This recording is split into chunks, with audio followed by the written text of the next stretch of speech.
You know, I always wanted to go to Seattle.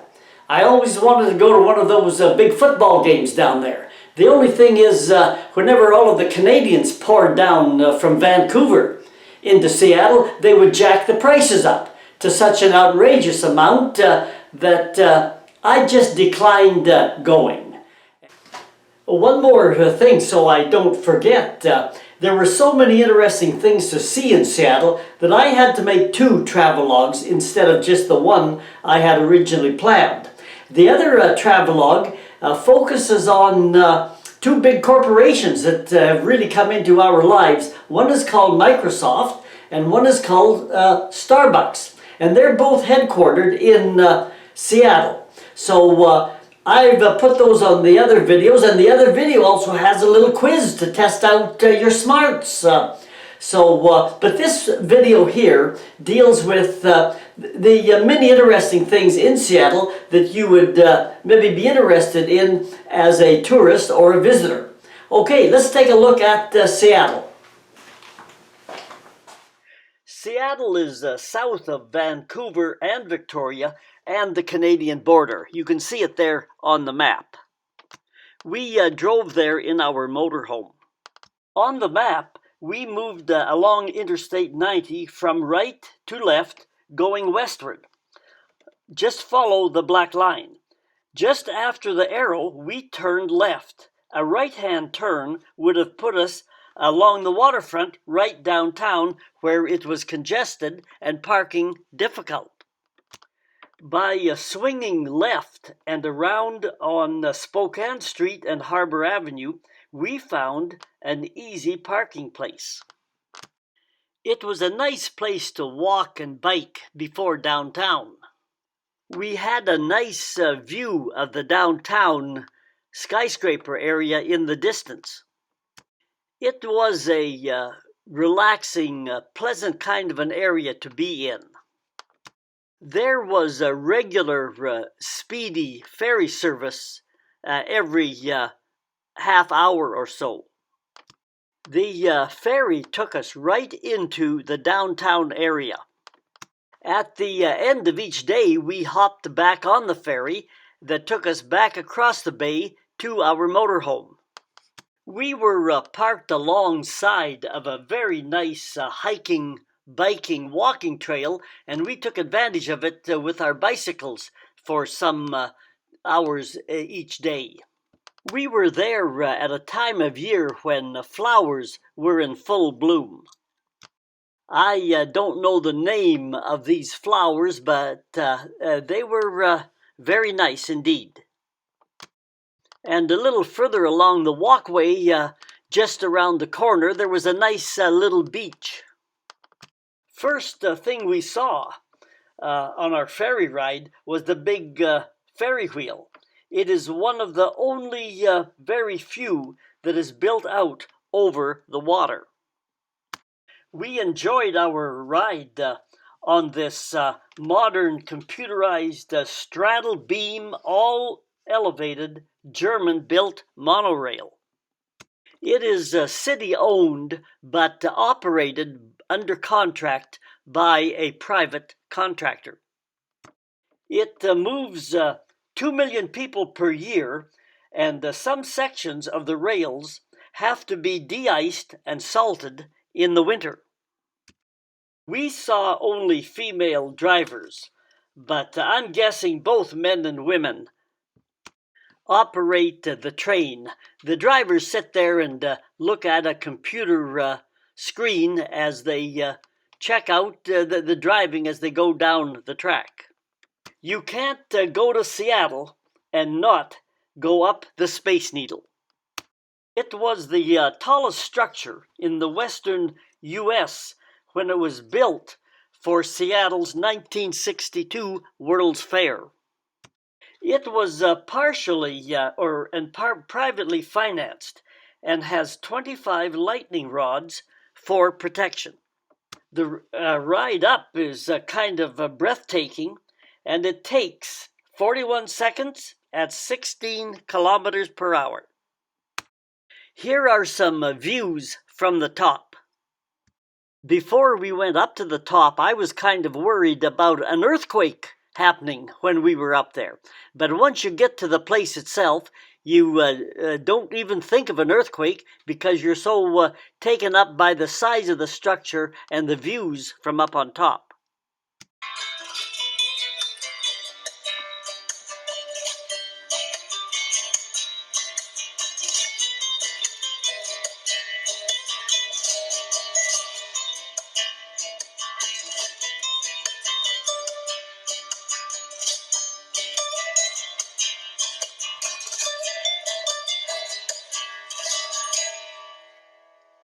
Cities change.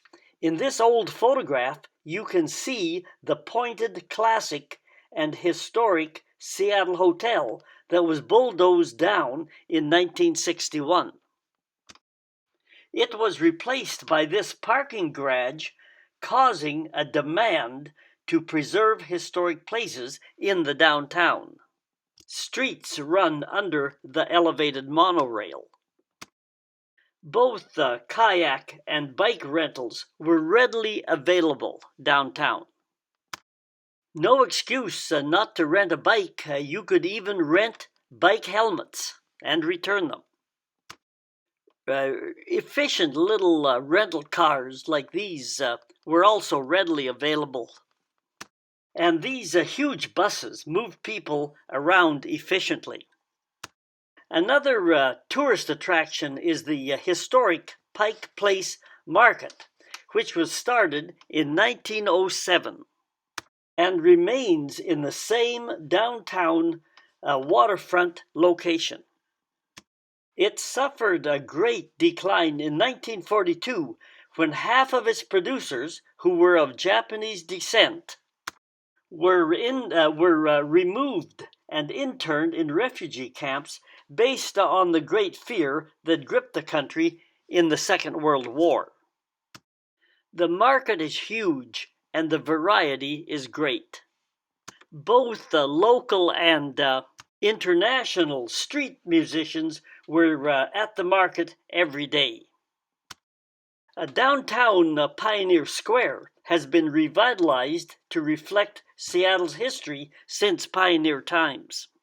Seattle was the main jumping-off place for adventurers and supplies headed for the Canadian Klondike gold rush of 1898. The buildings are old and have tales to tell. Streets have been revamped, and many shops cater to the tourist industry. Many unique restaurants serve both locals and tourists alike. Typical of many seacoast places, barnacles clung to many of the structures. Barnacles are parasites that cling to almost anything, including turtles, boats, and can become so numerous that they even slow down the speed of ships. The aquarium had both sea otters and river otters, related but very different. Sea otters were harvested by the Russians along the Alaska coast and as far south of close to San Francisco. Hunted to near extinction by 1900, they have made a considerable comeback in recent years. Now, how do you know that this is a sea otter? Answer: because it swims on its back, and a river otter does not. River otters swim belly down, live on ground, and they use water for travel only. In contrast, the sea otter rarely comes ashore, living most of the time in water. Sea otters have short, flat tails, whereas river otters have tails that are long and pointed. Also, sea otters often are in social groups and give birth to a single pup. In contrast, the river otter is more of a loner, and they do have several cub litters. These things at the aquarium are not colorful plants. They are, however, colorful animals.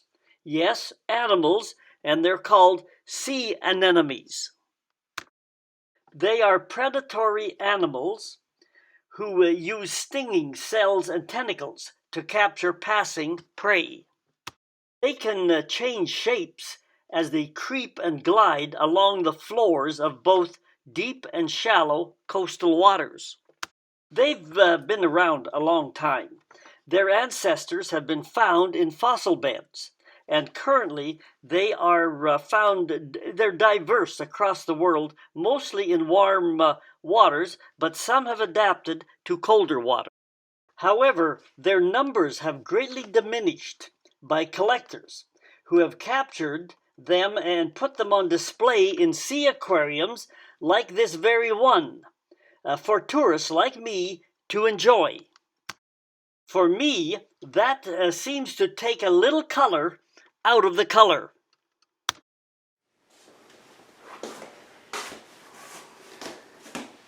One thing I found out about Seattle is that it was one of those cities that seemed to be easy to get around, rather easy to drive in.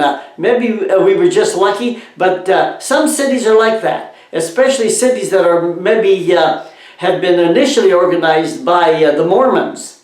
They seem to be easy to find places in, but other ones are just nightmares. It's one cul-de-sac or a way or whatever else they call them. They're nightmares to drive in.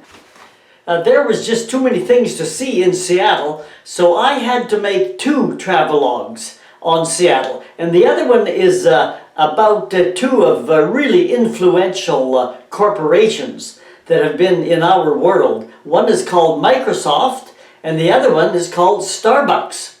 And I found some interesting things about them. So take a look at the other travelogue. If it's not up and posted, it soon will be. In the meantime, hit the button and you'll be notified of when I'm putting up more of these travelogues. Okay, adios. We'll see you later.